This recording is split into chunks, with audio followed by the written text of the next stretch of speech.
Bueno, retomando ahora en la segunda parte, me gustaría hacer una aclaración porque revisando el video me di cuenta que teníamos un error en la expresión que yo en el video digo 27 y 27, a pesar de que acá está bien clarito, ¿no es cierto? Que la óptima es 17 y la máxima es 27. Esa es una aclaración. Y la segunda aclaración es que yo cuando hago el video, en lugar de decir 0,49, el calor específico volumétrico, digo 0,40. Era simplemente para rectificar, que obviamente está en la filmina, pero era para aclararlo y que les quede bien claro. Bueno, entonces ahora sí, vamos a continuar con la segunda parte, que sería la temperatura del aire. Nosotros vimos entonces y dijimos al principio que la energía que llegaba del Sol era absorbida por la Tierra tomaba la temperatura del suelo, el cuerpo emitía y esa era una forma de calentamiento de la temperatura del aire. Ahora bien, vamos a ver cuál es la importancia biológica de la temperatura del aire. Obviamente tiene que ver con la distribución de las especies.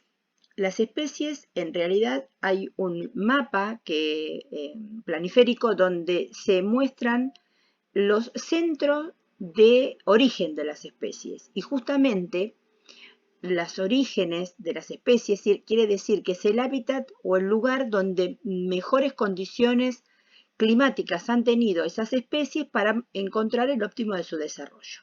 Por eso la temperatura del aire es fundamental para los centros biológicos naturales que existen en el mundo. Tiene que ver con la forma y la estructura del vegetal. De acuerdo a la exigencia que tenga ese vegetal, por ejemplo, no es lo mismo una planta que se va a desarrollar en un desierto que una planta que está en la selva o una que está en zona templada. De hecho, vamos a ver que las formas y estructuras de una planta que está en el desierto va a ser más carnosa, con numerosas espinas, como es el caso de los cactus y las tunas. Una planta que se desarrolla en un ambiente selvático o de gran humedad y temperatura, tenemos hojas más redondeadas, más planíferas, con buen crecimiento y desarrollo. Y una más desértica va a tener otro tipo de estructura. También tiene que ver con los procesos vitales del crecimiento y desarrollo. Cuanto más óptima por esa curva de Gauss, así como lo vimos en la superficie en el suelo, la curva de Gauss y los umbrales también tienen que ver con la parte aérea de la planta, cómo se va a ir creciendo y desarrollando a lo largo de su ciclo biológico. Tiene que ver también con la calidad y la cantidad de rendimientos. Cuanto más cercano al óptimo esté, vamos a tener una mejor calidad y un mejor rendimiento, es decir, mayor aumento de su biomasa. Pero también puede ser el ambiente tan propicio que pueda, que aparezca una amplia difusión y virulencia de enfermedades y plagas. También las plagas y las enfermedades, hongos, virus, bacterias, insectos, etcétera, ese tipo de plagas y enfermedades van a responder también a la marcha de la temperatura del aire, a esos umbrales máximos, mínimos y óptimos. Esos umbrales entonces tienen que ver que, por ejemplo, en las algas azules y verdosas van entre 90 a 95 grados como máximo, las especies árticas hasta menos 70 grados, levaduras y bacterias 120 a 130 y árboles endomasia pueden resistir de menos 30 a menos 40. Entonces, en líneas generales podemos decir que la temperatura del aire en los cultivos, los límites generales irían del 0 a los 50 grados. Y los efectos diferenciales van a estar dados de acuerdo a la etapa de crecimiento o en la etapa de desarrollo. Y aquí ya vamos a definir qué es crecimiento y desarrollo. El crecimiento sería la etapa del ciclo biológico del cultivo donde la planta multiplica sus células y crece en biomasa, en estructura. Y la etapa del desarrollo tiene que ver con la inducción al pasaje de ese estado de crecimiento o vegetativo al estado de desarrollo o reproductivo. Dentro de las temperaturas del crecimiento tenemos las cardinales, como vimos también en el suelo, que son el umbral mínimo, el umbral máximo, perdón, el umbral óptimo y el umbral máximo. Esas temperaturas se llaman temperaturas cardinales. Vamos a ver también el estudio de los periodos térmicos, que son las temperaturas cuyos umbrales por debajo o por encima de esa media no se permite el desarrollo, y van a ser en la parte práctica cómo se clasifican. Eso van a ver las definiciones. Y las temperaturas extremas letales, que son las temperaturas que están por encima de este umbral máximo y por debajo de este umbral mínimo. Cuando pasa eso, hablamos de temperaturas extremas letales. Dentro de las temperaturas que tienen que ver con el desarrollo, vamos a ver tres acciones de la temperatura, que lo vamos a estudiar profundamente en el capítulo de bioclimatología. Y vamos a tener una acción positiva, es decir, durante el periodo del año donde las temperaturas actúan de manera de la parte del año donde las temperaturas van en aumento. Una acción negativa, es decir, cómo accionan las temperaturas bajas en algunas especies que requieren de esa acción negativa para pasar del estado vegetativo al estado reproductivo. En el primer caso, en el caso de la acción positiva, las plantas crecen y se desarrollan durante todo ese periodo y requieren tanto en el ciclo vegetativo como en el reproductivo una acción positiva, es decir, temperaturas en aumento. Se refiere generalmente a las especies de tipo estival, que se cultivan entre la primavera y el verano. En cambio, las que requieren de una acción negativa en una etapa de su ciclo de vida, como son los cereales de invierno o las especies caducifolias, es decir, requieren para poder completar su ciclo una etapa donde la planta necesita acumular frío. Y hay otras especies que responden, para pasar del estado vegetativo al reproductivo, la acción de la diferencia de temperatura entre el día y la noche. Es decir, requieren determinada amplitud térmica y responden a lo que denominamos determinado termoperiodismo. Esto lo vamos a profundizar en el capítulo de bioclimatología. Ahora bien, en este esquema vamos a ver cómo es el intercambio de suelo y aire, que algo ya vieron en radiación. Ahora vamos a ver que una vez que el suelo absorbió y empezó a transmitir la energía, en esta primera capa, 0,2 milímetros, la temperatura se transmite, ¿sí?, como si fuera un sólido, es decir, es la capa laminar y es como si fuera un sólido en esos 2 milímetros, y la transmisión del calor es como conducción molecular. Ya yendo en superficie, dependiendo de la temperatura que tenga el aire, vemos que el aire caliente tiende a subir, ¿sí? Tiende a subir, y a medida que aumenta en altura se va enfriando y entonces vuelve a bajar, produciendo una conducción-convección en esta capa, que si hay cierta turbulencia puede afectar por encima de esta altura. Entre 5 y 2 metros de altura se produce entonces el calentamiento por convección. Y más alto, debido a la influencia del viento, que transmite o transporta las masas de aire en sentido horizontal, puede haber un intercambio de calor por advección. Entonces, las tres formas que forman el intercambio del calor del suelo y aires es por conducción molecular, por convección y por advección. ¿Cómo varían los gradientes de temperatura? Ya definimos qué es gradiente, porque ustedes en la parte práctica lo van a ver, pero gradiente es cómo varía la temperatura en altura o en profundidad. Entonces, los gradientes normales es que la temperatura disminuya con la altura. Eso es lo que ocurre normalmente. Ahora, durante el día vamos a ver tres gradientes. Un gradiente de tipo insolación, donde ocurre durante el día y fíjense que empieza a disminuir hasta que tiende a equilibrarse. Pero hay una disminución rápida de la temperatura desde el suelo con respecto a la altura. Eso se llama gradiente tipo insolación y ocurre durante el día. Hay calentamiento del suelo y del aire por el suelo por conducción y hay aire caliente que asciende por convección y turbulencia. Luego tenemos esto ocurre hacia el atardecer, donde el sol tiende, y eso es lógico porque observen que dijimos que el suelo es un cuerpo negro, absorbe energía y libera.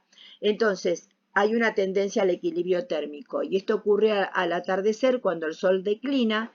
Hay un equilibrio entre el aporte del calor al suelo y la pérdida del suelo. En ese punto, ¿sí?, la temperatura en el suelo es igual a la temperatura a una determinada altura.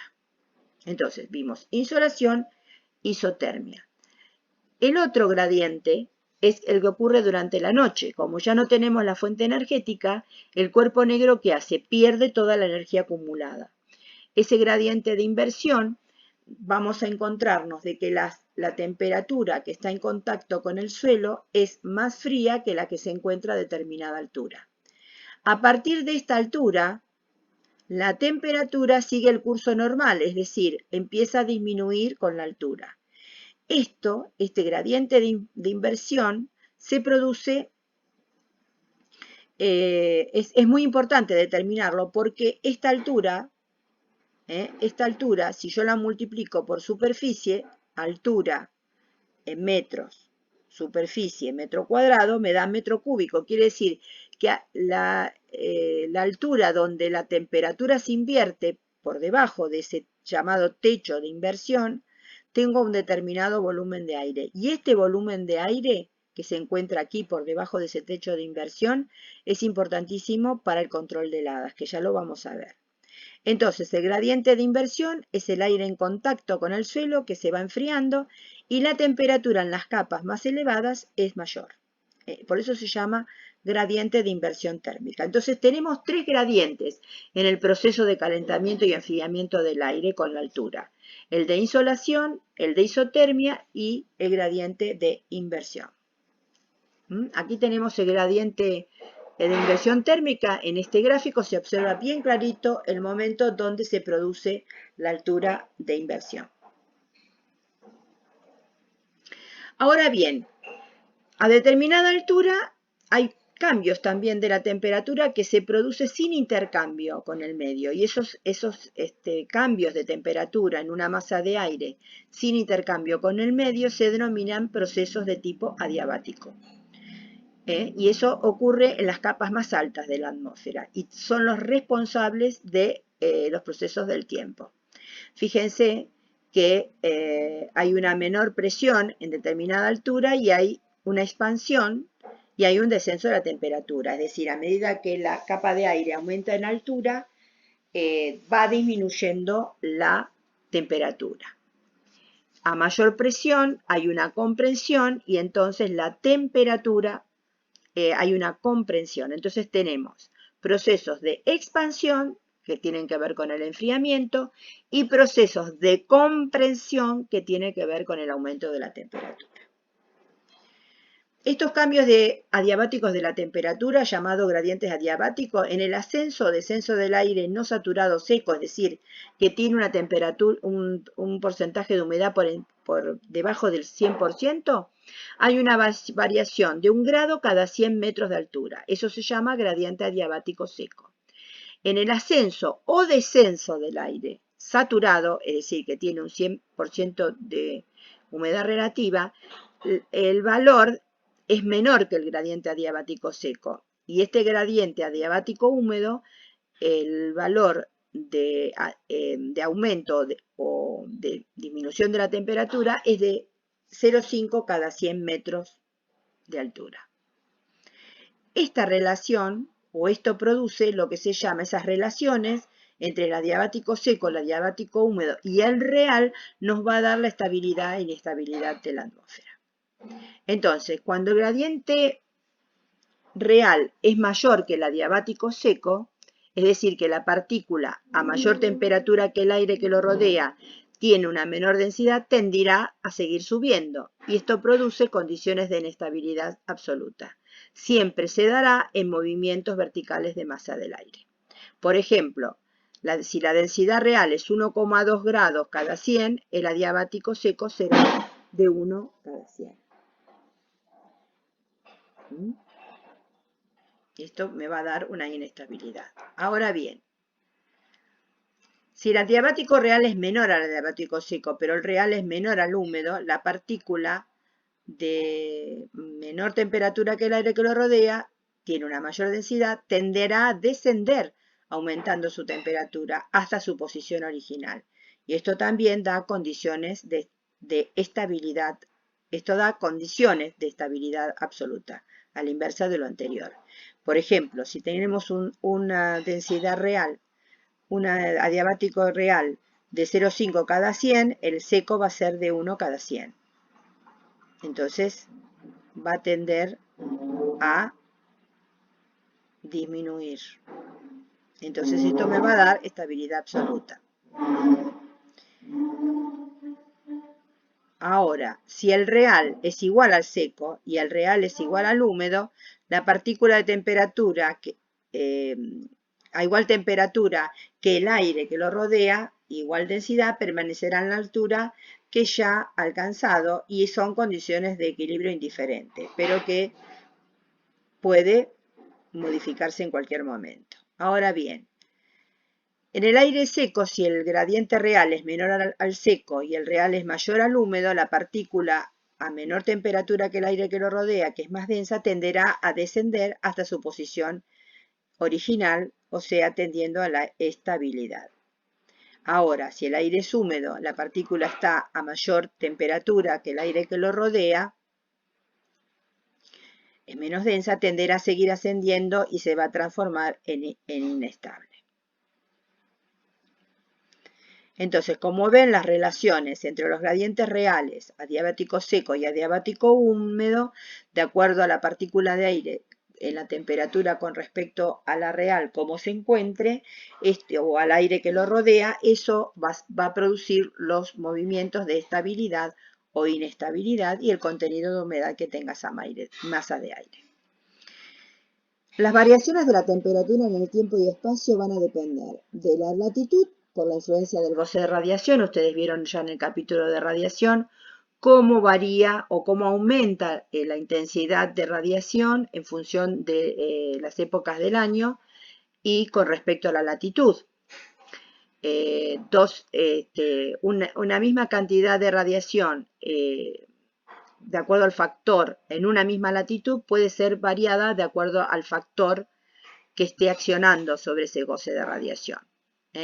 Entonces, por ejemplo, siempre damos el ejemplo que Mendoza y Rosario están a una misma latitud.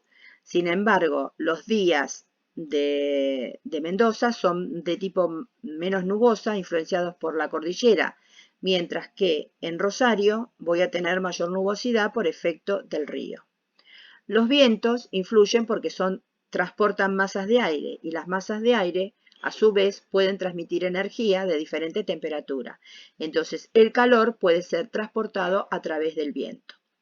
Las corrientes marinas también influyen porque hay corrientes marinas con masas frías y corrientes marinas cálidas. Y esa corriente marina al tocar la costa donde pueden ir pasando van a influenciar sobre la temperatura del aire. También tiene que ver la distribución de tierras y mares. ¿Por qué? Porque no es lo mismo la distribución de tierras y mares del hemisferio norte que en el hemisferio sur, lo cual hace que en nuestro hemisferio, que es el sur, al estar rodeado por los océanos, haya una influencia de esa distribución, que hay más mar que continente, que accione como si fuera un buffer moderando las temperaturas. También vimos que la característica del suelo y la cubierta va a tener mucho que ver por la mayor influencia en cuanto a reflexión de la radiación recibida y el calentamiento que se produce en el aire de ese tipo de suelo o cubierta. Y también la orografía, que tiene que ver con la influencia en la amplitud, sobre todo en la amplitud térmica diaria. Bien.